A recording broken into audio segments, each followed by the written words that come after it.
प्रिय विद्यार्थियों, आज मानव भूगोल के अंतर्गत हम विश्व की जनसंख्या वृद्धि पर चर्चा करेंगे।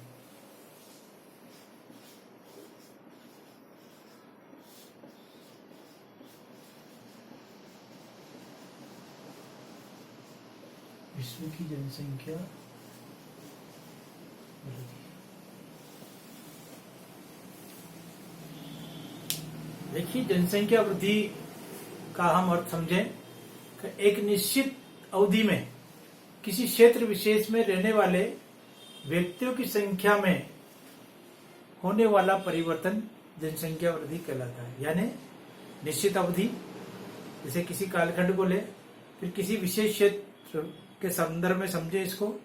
जैसे मान लीजिए किसी देश की है, किसी क्षेत्र की है, किसी राज्य की है, तो उसमें रहने वाले व्यक्तियों की संख्या में जो परिवर्तन होता है वो जनसंख्या वृद्धि कहलाता है।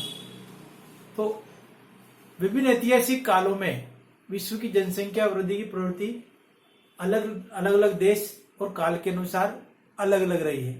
अब जनसंख्या वृद्धि के कालखंड को हम निम्न 4 भागों में बांट सकते हैं। नंबर 1, प्रागैतिहासिक काल। नंबर 2, प्राचीन काल।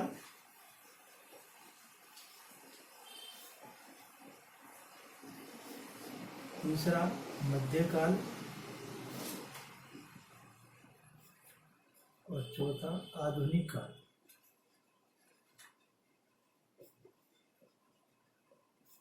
इन 4 कालखंडों में हम विश्व की जनसंख्या वृद्धि को बांट सकते हैं। तो अब सबसे पहले हम प्रागैतिहासिक काल को। तो प्रागैतिहासिक जो काल है वो आधुनिक मानव के विकास से लगभग 10 लाख वर्ष पूर्व, यानी प्लीस्टोसीन युग में आधुनिक मानव का जो है वो जन्म माना जाता है। तो लगभग 4000 ईसा पूर्व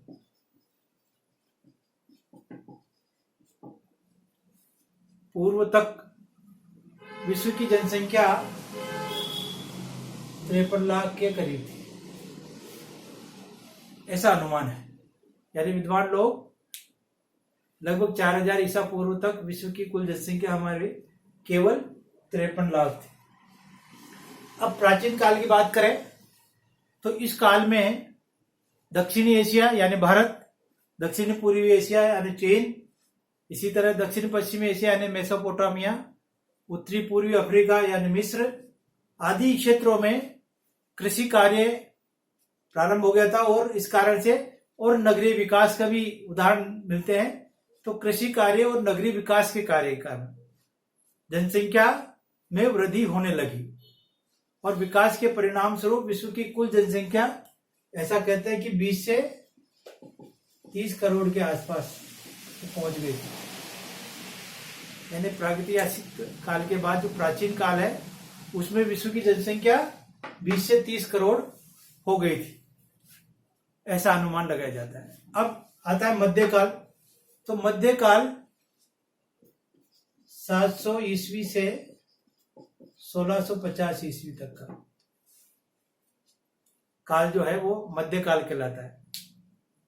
तो अधिकांश भागों में मानव बसाव इस काल में हो गया था, लेकिन प्राकृतिक आपदाओं, अकाल, महामारियों आदि के कारण से मृत्यु दर अधिक उच्च थी। यानी मध्यकाल में मानव का बसाव विभिन्न क्षेत्रों में हो चुका था, लेकिन प्राकृतिक आपदाओं, महामारियों और अनेक अकालों के कारण से जो जनसंख्या वृद्धि दर थी वो बहुत निम्न थी और मृत्यु दर अधिक उच्च होने के कारण से बहुत ही कम जनसंख्या वृद्धि हो पाई। तो इस युग में आते आते विश्व की जनसंख्या ऐसा मानते हैं कि 55 करोड़ के आसपास हो गई। यानी मध्यकाल तक आते आते विश्व की जनसंख्या 55 करोड़ हो गई। अब आते हैं आधुनिक काल में। तो आधुनिक काल 1650 ईस्वी से माना जाता है। 1650 ईस्वी से आधुनिक काल प्रारंभ हो जाता है। तो देखिए 1650 ईस्वी में आते आते हम 55 करोड़ के करीब हो गए थे, लेकिन अब जनसंख्या में वृद्धि होने लगी तो 100 साल में यानी 1750 में ये जनसंख्या बढ़कर 72 करोड़ के आसपास हो गई,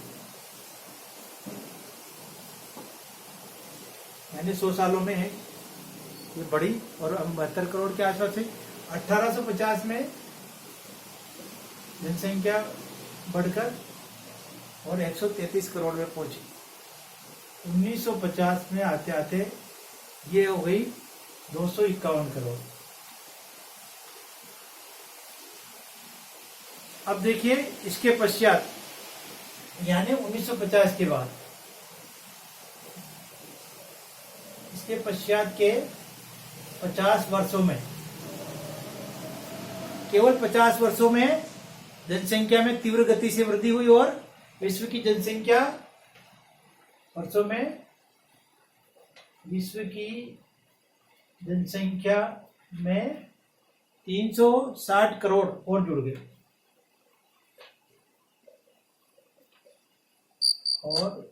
गए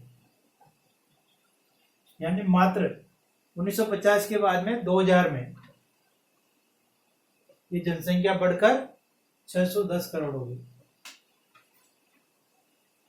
यानी 50 सालों में ही इसकी बढ़कर और 360 करोड़ लोग विश्व की जनसंख्या में जुड़ गए और 2000 में विश्व की जनसंख्या 610 करोड़ हो गई। फिर उसके बाद में 2013 में ये बढ़कर 714 करोड़ और 2018 में इसमें वृद्धि होकर 759.43 करोड़ और एक अनुमान के अनुसार 2020 में हमारी जनसंख्या बढ़कर 780 करोड़ हो गई। तो इस प्रकार देखें तो मध्यकाल के बाद से जनसंख्या में वृद्धि होने लगी, लेकिन फिर भी क्योंकि मध्यकाल में भी कई तरह की मतलब से महामारियां और कई तरह के अकाल और इस कारण से जनसंख्या में ज्यादा वृद्धि नहीं हुई और धीरे धीरे इसमें वृद्धि देखी गई। लेकिन 1850 से लेके 1950 में 251 करोड़ हुए, लेकिन 1950 के बाद में एकदम से 50 सालों में ही जनसंख्या में 360 करोड़ की और वृद्धि होकर और ये 2000 में आते आते 610 करोड़ हो गए। और इसी गति से जनसंख्या बढ़ती है तो जनसंख्या की तीव्र गति से हम लोग बढ़ रहे हैं। अगर ग्राफ के माध्यम से समझा जाए तो जनसंख्या वृद्धि की जो प्रवृत्ति है उसका ग्राफ इस तरह से एकदम मतलब से तीव्र गति से बढ़ रहा है। धन्यवाद।